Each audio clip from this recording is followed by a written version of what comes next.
वर्णन करती है कि भगवान शंकर को चढ़ाया गया एक लोटा जल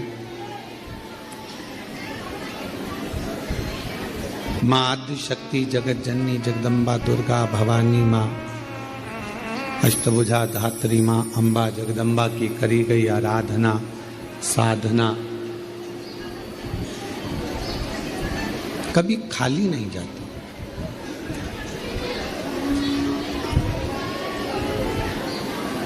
पांच चीजें हैं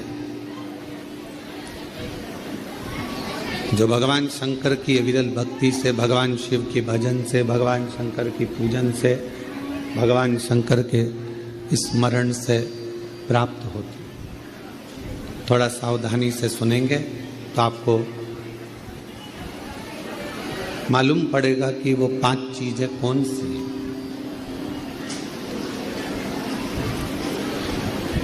पहले नंबर पर है भगवान शंकर को जल चढ़ाने वाले पर, भगवान शिव की भक्ति करने वालों पर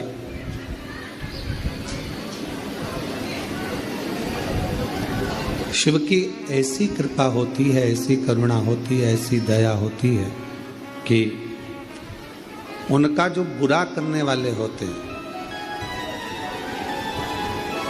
जो उनको कष्ट देने वाले होते हैं, उनका जो बुरा करने वाले होते हैं, वो उनसे दूर होते चले जाते हैं।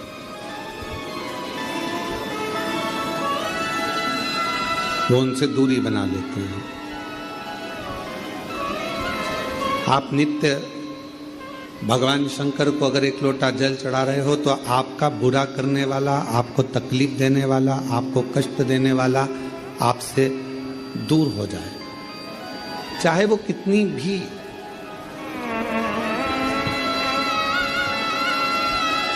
गलत विचार से, गलत सोच से, गलत दृष्टि से अगर वो जुड़ा हुआ है तो भी आपसे दूर होगा।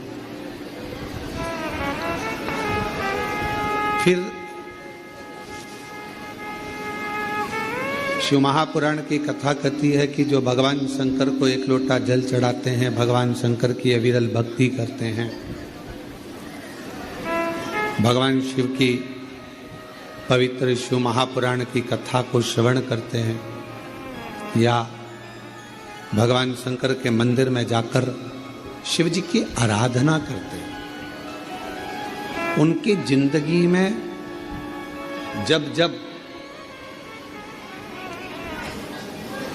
उनके जीवन में जब जब धन की कमी पड़ती है, उनके जीवन में जब जब संपदा की कमी पड़ती है, उनके जीवन में जब जब पैसे की कमी पड़ती है, आप अगर शिव जी को जल चढ़ा रहे हो, पूजन कर रहे हो, अर्चना कर रहे हो, आराधना कर रहे हो, साधना कर रहे हो, तो आपके जीवन में कभी भगवान धन की कमी नहीं आने देता। एक लोटा जल चढ़ाने वाले पर शिव कृपा करता है, संपदा देता है। पहले नंबर पर भगवान बुरे लोगों को दूर कर देता है अपने से। दूसरे नंबर पर संपदा, धन की कमी नहीं आने देता। पर रात्रि में, दिन में कभी भी सोए और अच्छी नींद में हो गए तो ऐसा कोई स्वप्न नहीं है जिस स्वप्न में भगवान शंकर आपके नहीं आता हो। शिव स्वप्न में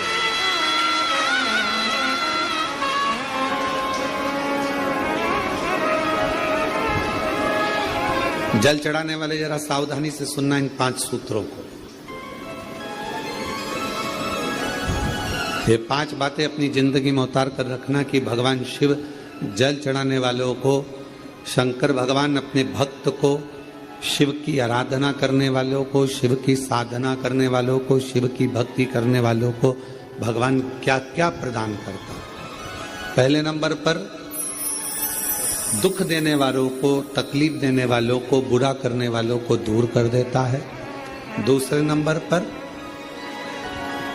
जिंदगी में कभी धन की कमी नहीं आने देता मेरा शिव, मेरा शंकर।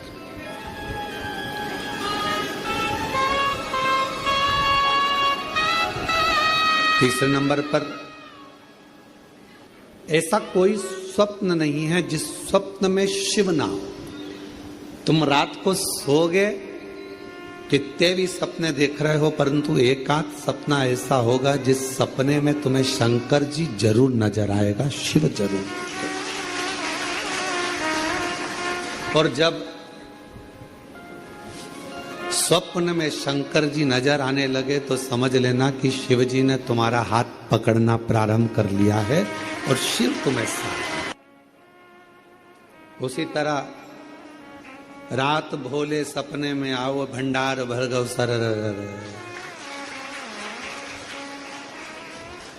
जब वो स्वप्न में दिखने लगे, जब वो स्वप्न में नजर आने लगे, जब उसका स्वप्न में आगमन होने लगे, समझ लेना कि मेरे भोले बाबा, मेरे शंभु, मेरे त्रिकालदर्शी, मेरे कैलाशी अविनाशी शंकर भगवान ने आपका हाथ पकड़ लिया। पकड़ महाराज,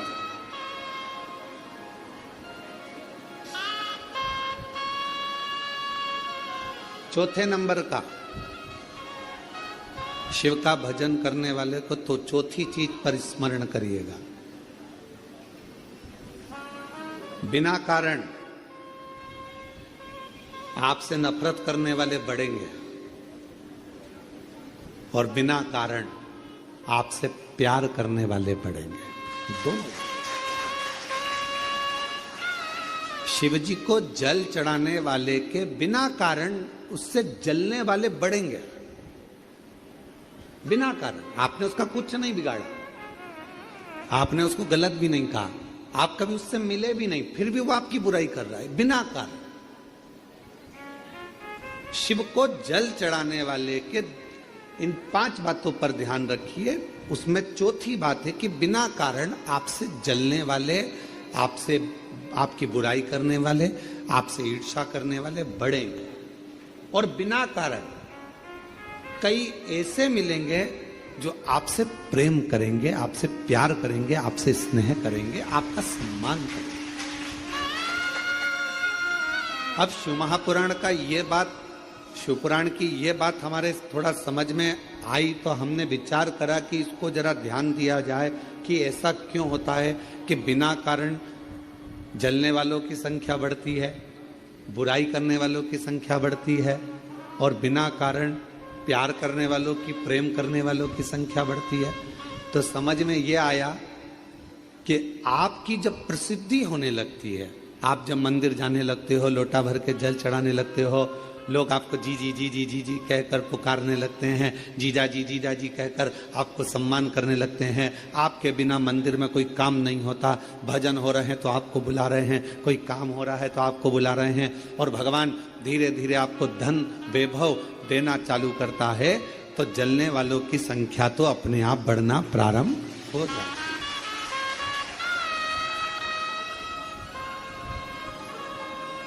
जलने वालों की संख्या अपने आप बढ़ती।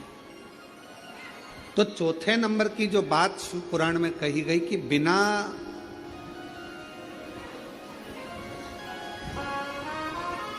वजह नफरत भी कर रहे हैं और बिना वजह प्रेम भी कर रहे हैं, तो समझो कि शिव की करुणा हुई।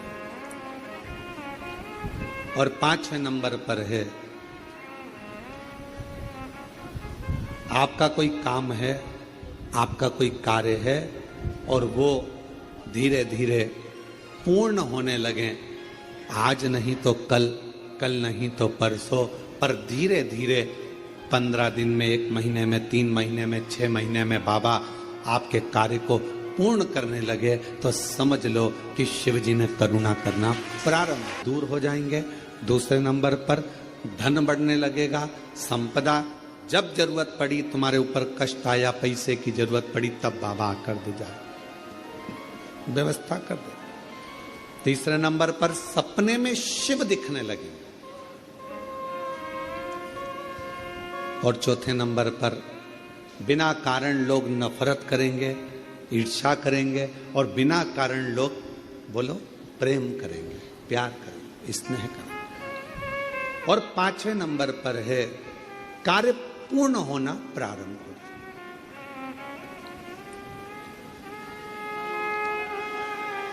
और मैंने तेरे ही भरोसे बाबा तेरे ही भरोसे। ये शिव अपने भक्त को दे रहा। ये मेरे ओघड़दानी, मेरे शंभु, मेरे शंकर, मेरे त्रिकालदर्शी, मेरे कैलाशी, मेरे अविनाशी, मेरे शिव, ये आपको दे रहा।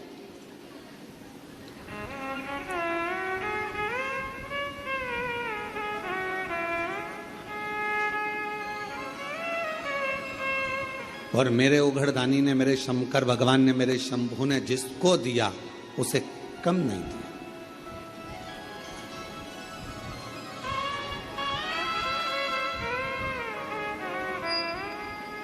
कितनी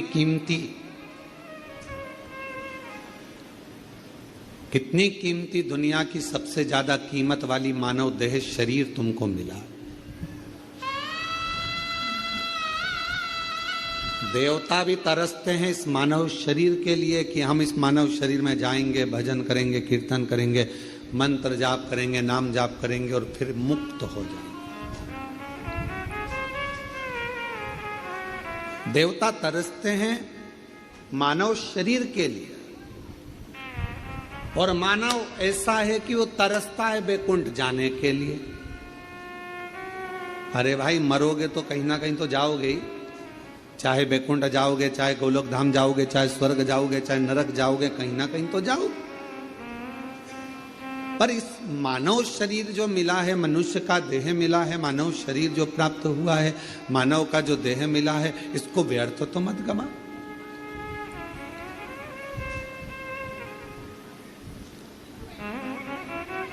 बड़ी मुश्किल से तो ये शरीर मिला है, और अगर बड़ी मुश्किल से मिला हुआ है, जिसको देवता तरस, बड़ी मुश्किल से तो ये शरीर मिला है, और अगर बड़ी मुश्किल से मिला हुआ है, जिसको देवता तरस, देवता जिस शरीर को पाने के लिए तरस रहे हैं, वो मानव शरीर कितना कीमती, करोड़ों का ये मानव शरीर आपको प्राप्त हुआ है, और ये शरीर ऐसे ही गवा दिया, ऐसे ही चले गया, तो व्यर्थ जीवन।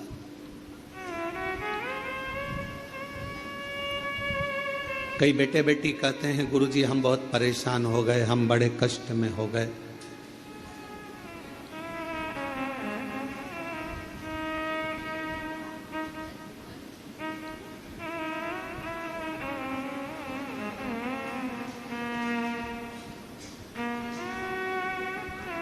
अब ये शरीर हमको अच्छा नहीं लगता गुरुजी, अब हम इस शरीर को छोड़ दें।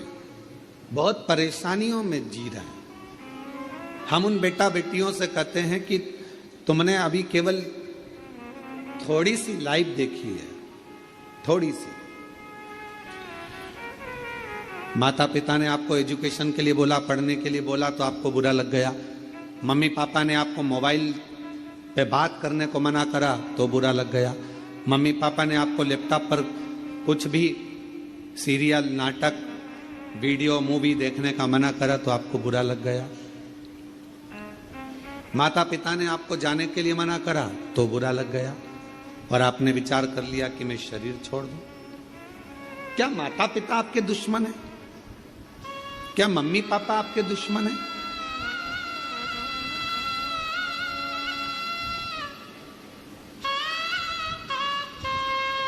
माता पिता कभी किसी के दुश्मन नहीं होते। वो चाहते हैं कि जो जिंदगी हमने निकाली है कष्ट में, जो जिंदगी हमने निकाली है परेशानियों में, कष्ट में, तकलीफों में, दुख में, हमारे बच्चे, हमारे बेटा, हमारी बेटी वो जिंदगी ना निकाले। इसलिए माता पिता उनको टोकते हैं, बार बार रोकते हैं, बार बार रोकते हैं। से निवेदन है, कई बेटे कहते हैं हम तो हार गए, अब हमने इतनी बार एग्जाम दिया, इतनी बार हमने परीक्षा दी, इतनी बार ऐसा करा, इतनी बार वैसा करा, हमने इतना इतना पढ़ाई करा, उसके बाद भी हमारी लाइफ नहीं बन रही, उसके बाद भी हमारी जिंदगी नहीं बन रही। थोड़ी हिम्मत तो रखो, थोड़ी हिम्मत। और इतनी जल्दी हिम्मत हार जाना। शिव महापुराण की कथा कहती है, जब हलाहल विष मंथन के समय पर समुद्र का जब मंथन किया गया, और मंथन करने पर जब हलाहल विष प्रकट हुआ, वो विष शिवजी के सामने आया, भगवान ओघड़दानी भगवान शंकर की साक्षी में आया, तो सारे देवताओं ने विचार करा कि इस विष को पिएगा कौन इस विष को पिए, और इतना हलाल विष कोई पी भी नहीं सकता। ऐसा विष पिएगा तो पिएगा कौन, आखिर ये विष का पान कौन करेगा, ये विष कौन पिएगा। तब भगवान शंकर के सामने विष लेकर देवता खड़े रहे। शास्त्र कहता है, मत्स्य पुराण कूर्म पुराण वर्णन करती है कि बहुत देर तक देवता उस विष को लेकर खड़े रहे कि शिवजी से कहें कैसे। भगवान देवाधिदेव महादेव से कैसे कहें कि आप विष पी लो।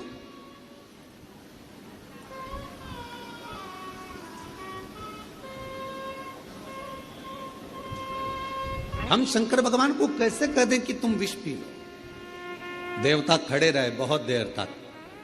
आखिरी में भगवान नारायण को देखकर, भगवान ब्रह्मदेव को देखकर, इंद्रदेव को देखकर भगवान शंकर ने पूछा कि तुम्हारे हाथ में है क्या, क्या रखा है तुम्हारे हाथ में।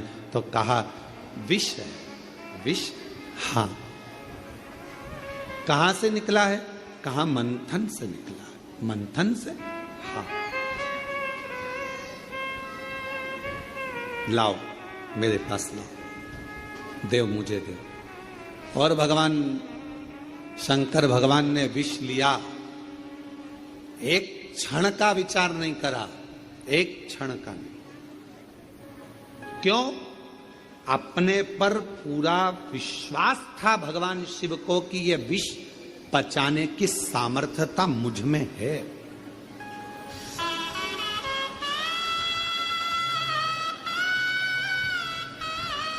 ये विष पचाने की सामर्थ्यता मुझ में है। भगवान शंकर ये जानते थे कि मैं विष पचा सकता हूं और मुझ में वो सामर्थ्यता है।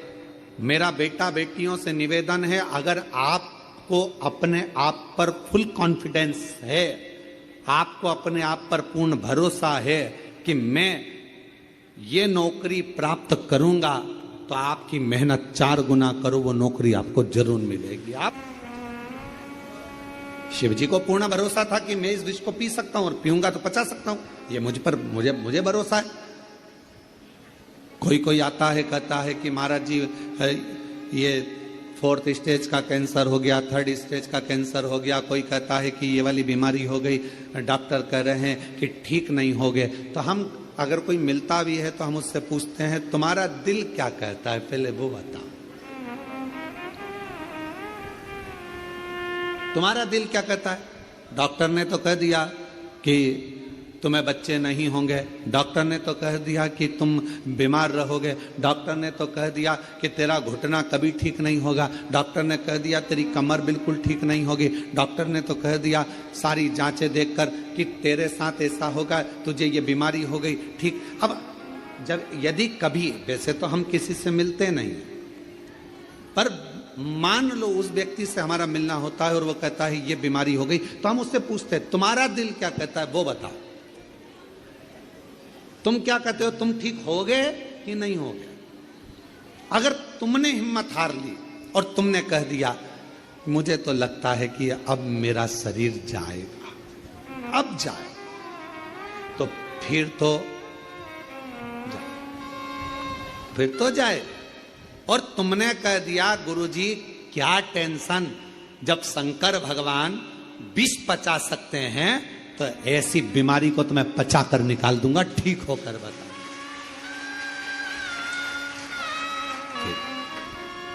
फिर किसी की सामर्थ्यता नहीं, फिर क्या? एक पत्र है, अच्छा है, देखिए शंभू, एक पत्र है, सुनीता सतीश कुमार, झांझर